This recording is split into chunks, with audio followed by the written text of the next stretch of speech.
시청자 여러분, JTBC 뉴스룸을 시작하겠습니다.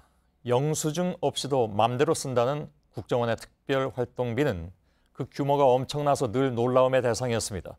속말로 묻지도 따지지도 않는 특별활동비, 바로 국민 세금입니다.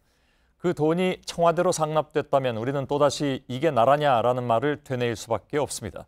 박근혜 정부 4년 동안 수십억 원이 국정원에서 청와대로, 심지어는 속칭 007 가방에도 담겨서 넘어갔고, 검찰은 뇌물 혐의로 수사 중인데 그 파장이 어디까지 갈지 알 수 없습니다. 오늘 저희들이 단독으로 취재한 내용을 더해서 잠시 후에 전해드리겠습니다. 오늘 첫 소식은 한중 관계 정상화 소식입니다. 한중 양국은 오늘 한중 관계 개선 관련 합의문을 발표했습니다. 가장 큰 의미는 양국 관계를 단절시켰던 사드 문제를 중국이 더 이상 거론하지 않기로 한 것입니다.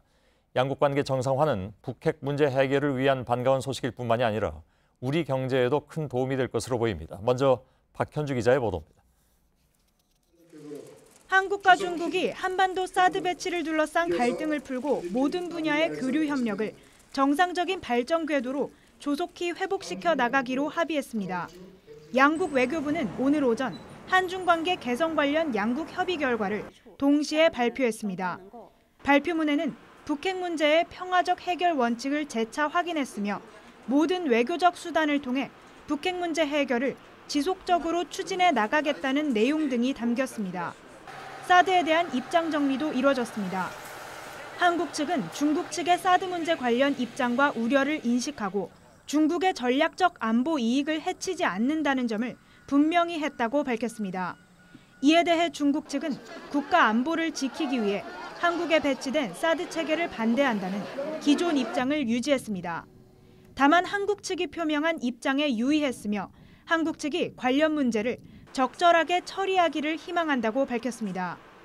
양국이 사드 문제에 대한 각국의 원칙을 강조하고 더 이상은 거론하지 않기로 정리한 것이라고 청와대는 설명했습니다. 이와 함께 문재인 대통령과 시진핑 중국 국가주석은 다음 달 베트남에서 열리는 에이펙 정상회의를 계기로 한중 정상회담을 열기로 했습니다.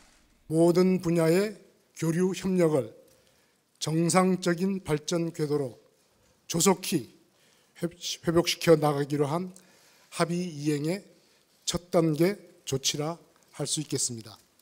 문 대통령이 시 주석과 만나는 것은 취임 후 두 번째로 앞서 지난 7월 독일에서 열린 첫 한중 정상회담 이후 4개월 만입니다. JTBC 박현주입니다.